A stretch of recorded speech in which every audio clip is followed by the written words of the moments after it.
Another episode of Amputee Outdoors. I'm your host Glenn, and today we're going to be checking out my double layer hammock that I've done with the wool blanket over the top, with the whole idea of creating a system that I can use in different situations based on the weather and have different things tucked into the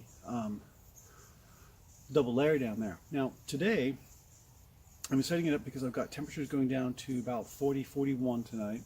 So I've got a reflective blanket, and I've got a down quilt, and I've got this wool blanket. Let me bring you in close here and show you how I've set this up.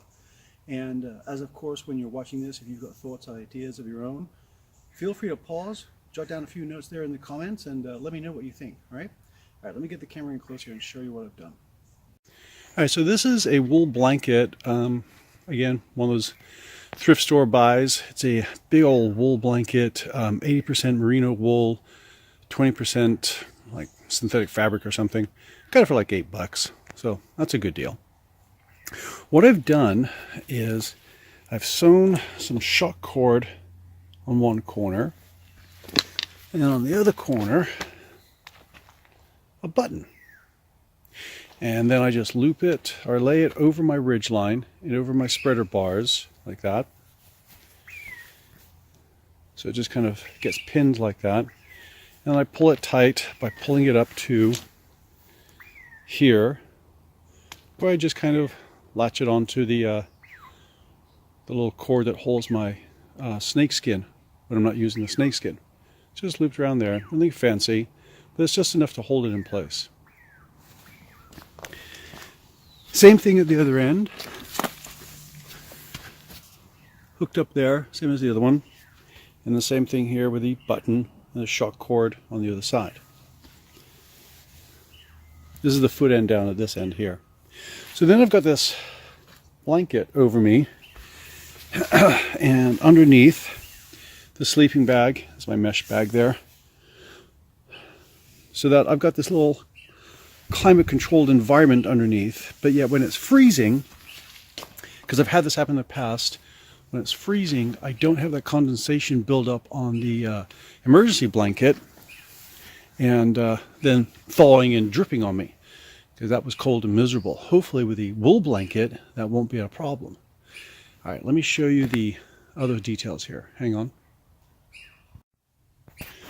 All right, so what I have here, I have this extra layer sewn in along the edges here, this little extra strip of nylon to give it a little bit more length, because the width of this ripstop and the width of my actual hammock ripstop are the same. So I sewed this extra piece along each side just to give me a little bit of gap. Hopefully it's not too much gap. And what I've got here, I've got the typical kind of emergency blanket that you can get online or at a lot of department stores, outdoor stores and things like that. It's the usual kind of orange on one side, reflective on the other. And inside of that I've got a down comforter. Again, another one of the thrift store buys where it's like $8 for a down comforter. So what I've got is two layers here. I've got the reflectix, the reflective material, and the down comforter. And it's all held in place by the second layer of the hammock. And then I've got loops sewn into the corners of those two things, and then hooked around my spreader bars here. So that kind of keeps it tucked up nice and close there. Now, there is some gap there, as you can see. What I'm thinking is when I'm laying in it, my body weight will press it down. Hopefully not too much, hopefully just the right amount. And we'll see how that works tonight, and then I'll let you know. All right, I'm going to get things set up for the evening, and then I'll give you a report in the morning. All right, so spend the night, and it's cold out here, but it was warm in here. It worked really, really well. I'm actually very, very happy with this. The warmth, because one of the things I've always had a problem with, underquilts will let you do this. They'll kind of go around you and keep you warm on all sides. Sometimes with a pad, you don't get that. It's just on the bottom, and you don't get anything on the sides. This setup, kind of like the underquilt, gave me that protection all the way around, and I was nice and snug and warm. In fact, when I first laid in it, I could feel heat radiating onto my back from the reflective pad, and I was worried that, oh, maybe I'm squishing the down comforter too much.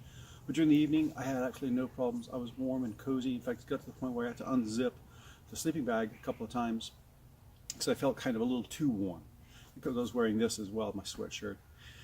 So I probably could have got by with just a t-shirt and my shorts, and I was down to about 40 degrees last night. Actually, I think it got down just before dawn to about 39, and crept back up to 40, 41. But anyway, very warm, very comfortable, easy to set up. And of course with this, I can do a couple of different configurations. I can get a thicker sleeping bag that I've turned into a quilt. Again, go to a thrift store, buy an old sleeping bag, take off the zips, sew up the sides. You've got a quilt, fit it into something like this, and you're good. During the summer, maybe I only need a down comforter, or maybe I just need a reflective blanket. Because of the sleeve there, I can fit in there whatever I need depending upon the situation. Okay. I do have one thing that I want to show you of how I fold this all up, because that's one thing that's also got to be considered. Yes, I've got this, but how does everything fit together in my backpack? Does it all go together? Is it too big? Is it too heavy? Is it too bulky? So let me show you what I've done with that. But just hang on a second, all right?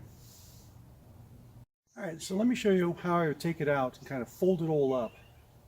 And initially it's going to look kind of big and bulky, but because it's down, it's going to compress pretty well. So I've got the two loops of the down comforter and the reflective material here. I'll just take those off the spreader bars. That's that done. And I slide it out, kind of fold into quarters in on itself like this. There you go. And then just start rolling it up. It just kind of folds up on itself. Just have to kind of keep working it in. And the reflective blanket then kind of envelopes the down comforter inside. Get it all rolled up.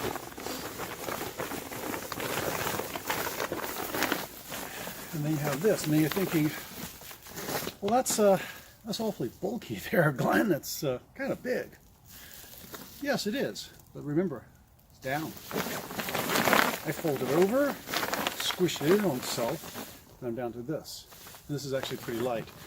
I wrap a strap around this, cinch it nice and snug, squeeze even more of the air out, and I'm not taking up very much room in my pack, and I've got a under quilt kind of situation that's going to keep me really warm, well protected, no wind is going to really touch me, and I'm nicely insulated.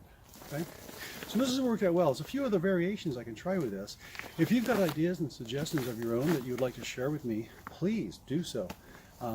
Put them down there in the comment section. Give me a thumbs up if you thought this video was interesting and useful, and of course the subscribe button. Make sure you click on that if you haven't already. And as always, I hope to see you out on the trail, enjoying the beauty of winter, even when it's cold, wet, and miserable. Hey, at least you're outdoors. See you out there. Bye now.